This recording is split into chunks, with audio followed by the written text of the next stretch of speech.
শুভ সকাল বন্ধুরা। আশা করি আপনারা সবাই ভালো আছেন। আমার পরিবারেরও প্রত্যেকে খুব ভালো আছে। তো এই যে সকালবেলা ঘুম থেকে উঠে আমরা একটুখানি বাইরে ছিলাম, মানে কিছু কাজ ছিল। আজকে হচ্ছে আমার শাশুড়ি মায়ের হ্যাপি বার্থডে, ওই জন্য সকাল সকাল উঠেছি মাকে উইশ করব বলে। আর বিছানাটা গোছানো হয়নি, কারণ মেয়ে তো তখনও ঘুমোচ্ছিল, ওই জন্য মেয়েকে ওই যে মানে ওকে একটু ন্যান খাইয়ে দিই, আবার একটু ঘুম পাড়িয়ে দিই যাতে ও একটু বেলা করে ওঠে। আর নিচটাতে ওকে একটা বিছানা করে দিই চারপাশে বালিশ দিয়ে, যাতে ও পড়ে না যায়, কারণ পড়ে গেলে তো আঘাত লেগে যাবে, আর আমরা তো কেউ রুমে থাকি না, ওই জন্য। তারপর আমি এই যে বিছানা গোছাতে চলে এসেছিলাম, আর বিছানা গোছানো কথা বলতে বলতে বিছানা গোছানোও আমার কমপ্লিট হয়ে গেছিলো। তারপরে এইখানে জামা কাপড়, ছেলে মেয়ের জামা কাপড় গুছিয়ে দিয়েছি, ওপরেরটাতে মেয়ের, নিচেরটাতে ছেলের। চাদরটাও ভালো করে টান টান করে পেতে নিয়েছি। আর কি হয়েছে, যতবারই আমি ওপরে আসি না, ততবারই দেখি যে মানে ছেলে মেয়ে এরা কি করে, এই ল্যাপটপ আর টেবিলটা দেখছেন, এগুলো সব নোংরা করে দেয়। তো যতবার গোছাবো ততবার নোংরা করবে। তো আজকে ওটাও একটু পরিষ্কার করে নিলাম।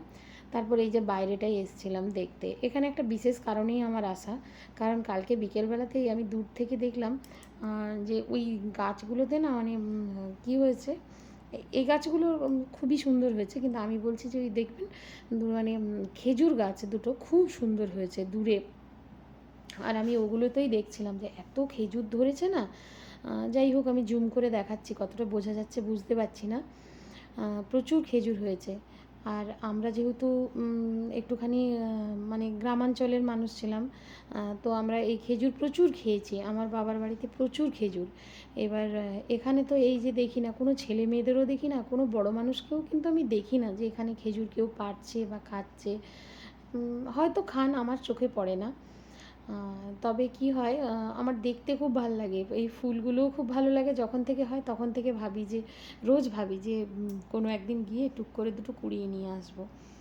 যাই হোক, সেটা তো আর হয়ে ওঠে না, ওই দেখি আর কি।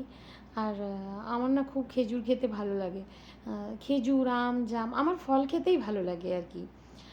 তো এইসবই দেখছিলাম আর কি। আর আমি রোজ যখন বিকেলবেলা ছাদে যাই, সকালের দিকটা অতটা দেখতে পাই না, কিন্তু বিকেলবেলা যখন ছাদে যাই তখন মানে আধ খাওয়া খেজুর প্রায় দিনই আমি দেখি পড়ে আছে আমার ছাদে।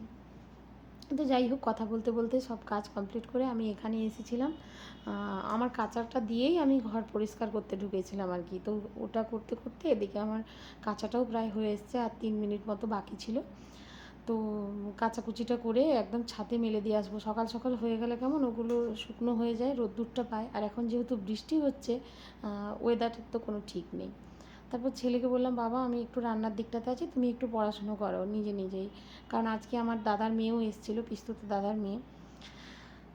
তারপর ছেলে মেয়ে দুজনকে স্নান টান করিয়ে এই যে দেখুন এখানে ওরা বসে আছে। ছেলে পপকর্ন খাবে, তো মেয়েও খাবে।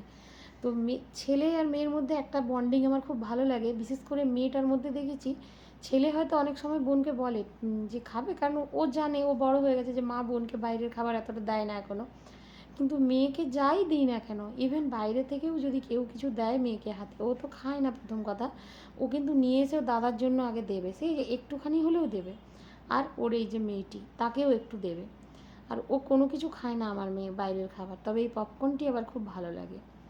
তো মায়ের বার্থডেতে, মানে যে মানুষটি সারা বছর আমাদের জন্য করে, তার জন্য কিছু করতে পারলে সত্যিই খুব ভালো লাগে। তো প্রথমে আমাদের প্ল্যান ছিল, মা যেহেতু আমার হাতের বিরিয়ানি ভীষণ ভালোবাসেন, ওটা বানাবো। কিন্তু কিছু নির্দিষ্ট কারণবশত ওই দিন আর বিরিয়ানি হয়নি। তো কিছু রান্নাবান্না করে মাকে দিয়েছিলাম। সময়ের অভাবে দেখুন ভাজাগুলোই দেওয়া হয়নি, অথচ আমি ভিডিও করে নিয়েছি। যাই হোক, তারপর ছেলে বলল যে ওর ঠাম্মিকে ছেলে আবার একটু টাকা দিল, একটু চুমু দিল, বলল মা বলছে এটাই আমার জন্মদিনের বেস্ট গিফট আর কি। তো বাচ্চা মানুষ তো, টাকাটা দেওয়ার পর বলছে, কিছুক্ষণ পর বিকেলে বলছে আবার টাকা তুই ফেরত দে। ও হ্যাঁ, আবার এখানে কেউ খারাপ ভাববেন না, ওরা আবার দুজন দুজনকে ভাই বোন ভাবে, ওই জন্য ওরা তুই তাকারি করে কথা বলে। আমার ছেলে যদিও তুই তাকারি করে কারোর সাথে সেভাবে কথা বলে না, কিন্তু ওর একমাত্র ওর ঠাম্মির সাথেই বলে। তারপর ও আমার ওই যে ছেলে মেয়ে, ওই ভাইজি এসেছিলো, ও চলে গেল। তো ও চলে যাওয়াতে আমরা নিচে ওকে বাই বলতে এসেছিলাম, তখন ওরা এখানটায় একটুখানি ব্যাট বল খেলছিল।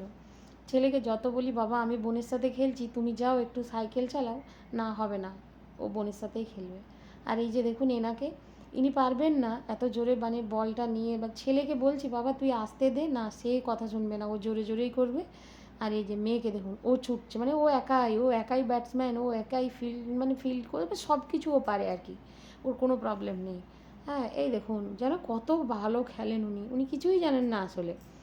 সে যাই হোক, এবার দুজন মিলে খেলাধুলো হচ্ছিল, আমারও একটু দেখছিলাম, আর এই ছবিগুলো ক্যামেরা বন্দি করে রাখি আর আমার বাবা মাকে পাঠাই, কারণ সব সময় তো ভিডিও কলে সব মুহূর্তটা দেখানো সম্ভব হয় না।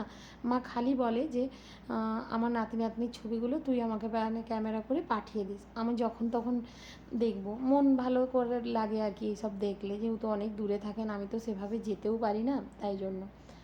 এই যে ওরা খেলছে, আমিও দেখছি, খুব ভালো লাগছিল। আর মেয়ের কি হয়েছে, মেয়ে না পাচ্ছে বলটা মারতে, না পাচ্ছে ব্যাটটা ছাড়তে। তারপর সন্ধেবেলা মায়ের জন্য কেক আনা হয়েছিল, মায়ের তো খুব আনন্দ, কেক কাটা হচ্ছিল। আর সবচেয়ে বড় কথা দেখুন, কার যে হ্যাপি বার্থডে হচ্ছে সেটাই বোঝা যাচ্ছে না। এতদিন কি হতো, ছেলে মাঝখানে বসে সে মা বাপের অ্যানিভার্সারি হোক আর বার্থডেই হোক, মানে কেকটা ছেলে কাটতো, কিন্তু এখন কি হয়েছে, মেয়ে ছাড়বেই না। এই দেখুন হাঁ করে জিভ বার করে বসে আছে, কতক্ষণে ওটা খাবে, পারলে এখনই চেটে খেয়ে নেয় আর কি উপরের ক্রিমটা। তো এই নিয়ে তো ও বলছে আমি কেন কাটবো না, আমি এতদিন কাটতাম। আর মেয়ে ভাবছে কার কী ব্যাপারটা কী, ওর কাছে তো এত কিছু নেই, ওর হচ্ছে কতক্ষণে আমি এটা মানে আত্মসাৎ করে খেয়ে নেব। হ্যাঁ, হয়েও ছিল তাই, সব ঘটনা হয়তো আমি ক্যামেরাবন্দি করতে পারিনি। যেমনি মুহূর্তে মা ওকে দিতে গেছিলো, ও মানে কাউকে হাত দিতে দেবে না, ওই খাবে আর কি কেকটা, ওর এত পছন্দ, ওই বারবার দেখাচ্ছে আর খাবে। আর মা যে শাড়িটি পরে আছেন ওটি মাকে আমি গিফট করেছি। আমি এ বাড়িতে আসার পর থেকে আমার শ্বশুরমশাইয়ের বার্থডে পালন করি, কিন্তু মায়ের বার্থডে কোনো দিনও করা হতো না। লাস্ট 5 বছর ধরে আমি আমার শাশুড়ি মায়ের বার্থডে করি। আর মুখে বলেন দরকার নেই, কিন্তু কী যে খুশি হন তার সেটা বলে বোঝানো যাবে না, ওনার হাসি দেখলেই বুঝতে পারবেন। আর প্রত্যেক বছর আমি একটি নতুন শাড়ি এনে দিই মাকে। তো এভাবেই হেসে খুশিতে কেটে যাক।